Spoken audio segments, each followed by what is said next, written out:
Well, hello everybody, and welcome to this episode of G Bear's Off-Grid Ways, a homestead in the desert. And today I'm going to answer a question by one of my viewers. I'm sorry it took a couple of days to do that, but I got involved in one of my projects here, and next thing I know, like right today, I look up and it's going on 4 o'clock already. So I want to get this done today so that that task is off my shoulders and I can get back to my other chores here around the homestead here. Now, all the dogs have eaten, but only these two are left. 3 of them took off across the field over that way. So I think somebody's over there and they went to go see if they brought food. Anyway, the question that I had was when I said this is what I have running on my propane in a recent video a couple of days ago. I had a reply that said, that's a great video. Now show us what you run on solar. Okay, so off the top of my head, I can't remember the size of my solar arrays or my battery bank, so I will put that in the description. I'll type it into the description so that you know exactly what's running all of this stuff. So he said, what can you run on your solar? Well, inside the house I run my security cameras, which is 16 cameras and a DVR and a monitor, and then the refrigerator, of course, and the stove. Even though the stove is propane, it's electric igniter. So when I run the oven, a red filament, a heating filament, has to glow all the time so that there's no hesitation between when temperature is called for and the gas is flowing. So it ignites immediately. So they got to keep a filament burning on there. And then I've got my large microwave. That's a matching microwave to the stove, mounted above the stove.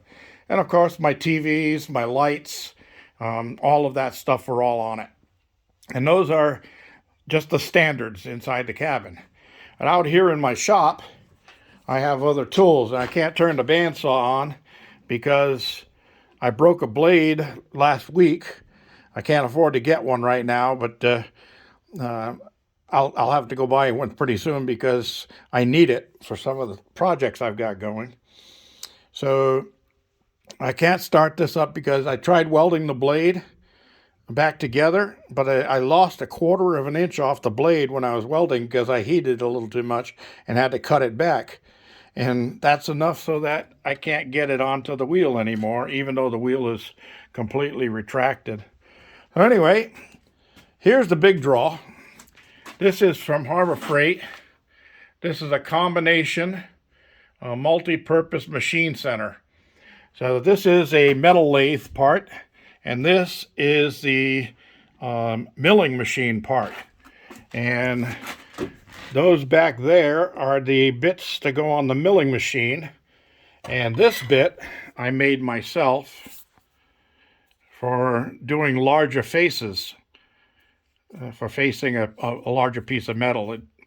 It works better than trying to make 100 passes with one of those smaller bits down there.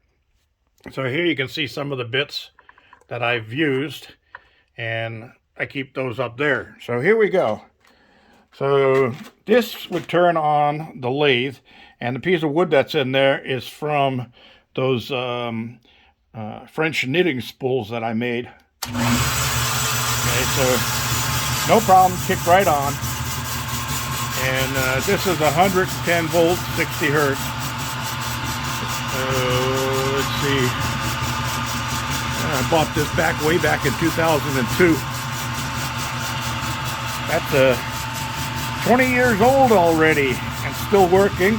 For those of you who want to know about Harbor Freight tools, how long they last. Of course, this really doesn't get a heck of a lot of use, but it does get some use. and I gotta go online and get a couple of different bits for it, because I want one that's got a bend in the end of it, and that's for going inside of a pipe when you're working on a metal pipe. Okay, so that's working, and there, that's working, as you can see. So I can run my heavy machinery out here. Bench grinder and light.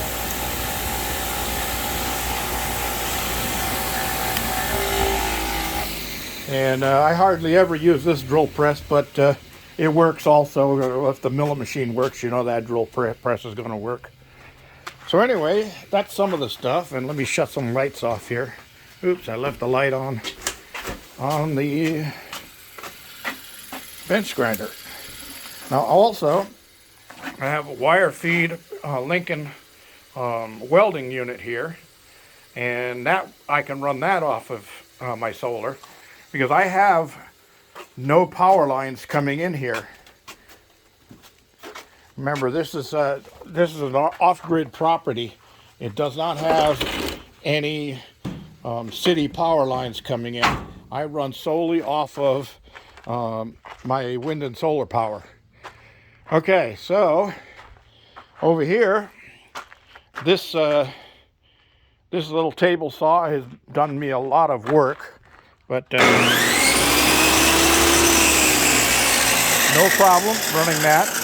And for those of you who have never seen it, I built just about everything that's out here with this saw, but I wasn't running it off of my big solar system here.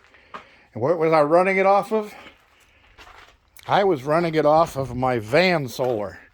That rack up on top has 45 watts of Harbor Freight solar panels. And then, I think the van is locked, so I can't get in there. But let's walk over. I'll show you on another video. Yeah, the van is locked. But right inside the door here is where I've got my solar controller and the inverter. It's a 3,000 watt inverter. And I run my power tools off of that. Now, I've run all kinds of stuff off of it. The table saw being the biggest one. That's a 15 amp table saw.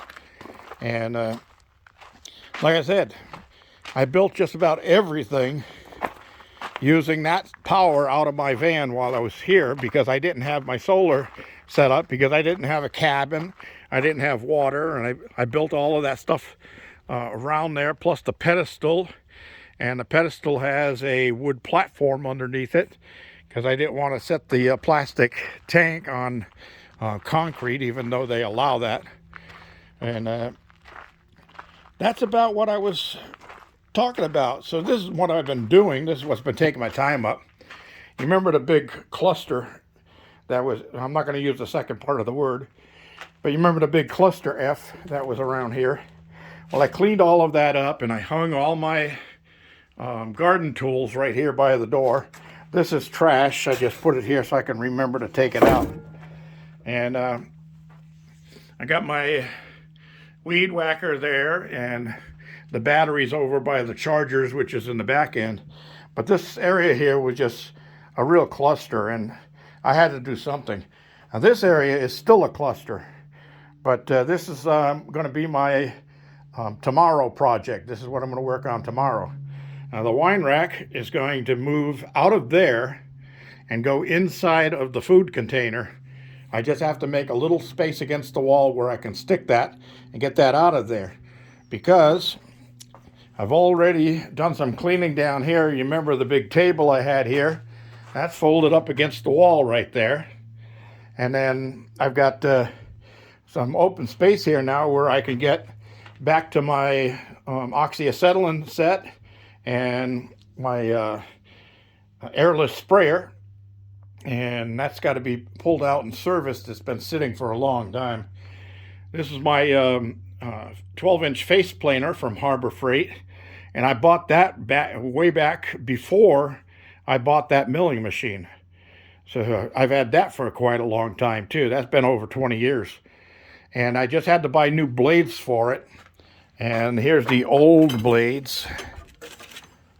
And what had happened, you can see a nick right there in front of my finger. But what had happened was when I was building the deck around my Tokuzzi, I was planing some of those 2x6s that come from the pallets I took apart. And I just visually looked at them and I didn't see any nails or screws or anything like that in them. But one of them did have a broken off screw inside of it. And when it went through the unit, it nicked both of the blades. Yeah, I think it's 2 blades. Yeah, 2 blades. So I went online, and Harbor Freight has a website where you can go and find all the parts to the older machines. So I did find a place that had the blades. I put new blades in it already. It's all set up and ready to go. So I put it right here, and the stuff that's on it is going to be moving and getting hung up in a orderly manner. I hung you guys remember my older video where I made that roller set. And what's that for?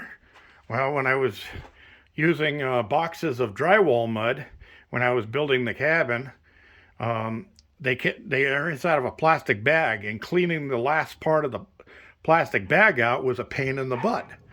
So what I do is I put the bottom of the bag started into the rollers and turn the hand crank, and it would roll in between these rollers and squish all of the extra mud out into that tray, which would sit on a slant, and it could be scraped off down into a bucket and still used.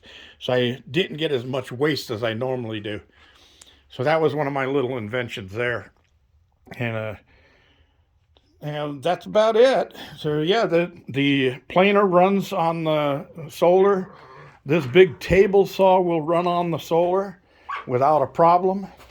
I got my stuff here. Let's see. And there's a switch on here. I don't think the blade, yeah, the blade is down. Okay. Hey, still got dust in there. This is a big cast iron table, and this is great for building cabinets and that kind of stuff, because I can get nice clean cuts on it. And I use it every now and then, but I don't use it much anymore now that I'm retired. But I did build cabinets and stuff for my cabin, inside the cabin. So you'll see those in other videos. And these are my pipe benders, another Harbor Freight tool. That's the unit down there that they go to. And I'm going to be making a little rack that goes on the wall down there that'll hang all of those different pieces, because these are all for different size pipe. This is for a 2-inch pipe, iron pipe, and this is 1.5 inches. And then that's 1.25 inches. The 1 inch is on the unit. And this is 3/4, and this is 1/2. So I bent a lot of stuff on that too in some of my prior videos. So that's it. I got the big DeWalt chop saw here. That runs on it. And when I clean this corner out, that chop saw is going to set up right beside this table saw. So when I'm working on my projects, all I have to do is step on this pedal down here. That raises the thing up on wheels. I can pull this out a little bit so I still have room to work, because I'm not going to be cutting 4x8 sheets of plywood on this anymore. I used to handle those in 3/4 size and 1 inch size all by myself. But old Mother Nature and Father Time have gotten together and gone against me for that stuff. So I got to get all this stuff cleaned out of here. All the metal's going to get cleaned out of here. I don't do a lot of metal work in here, so I will be sorting that stuff out and getting it into that container where my milling machines and all my metal processing tools and that stuff are. And this is the little Harbor Freight drill press. I showed you the big one I've got in there, the old Craftsman. And this is the one I use the most of because it's smaller, it's easier to deal with, and change settings on it. Comes with its own light, and pretty nice little tool. Done a lot of work with that too. All right, well, got things all cleaned up. I got a citronella candle burning here because I found it in a box, and I think that came from Andy. And I figured, what the heck, add a little heat to the thing. All right, everybody, that's it for today.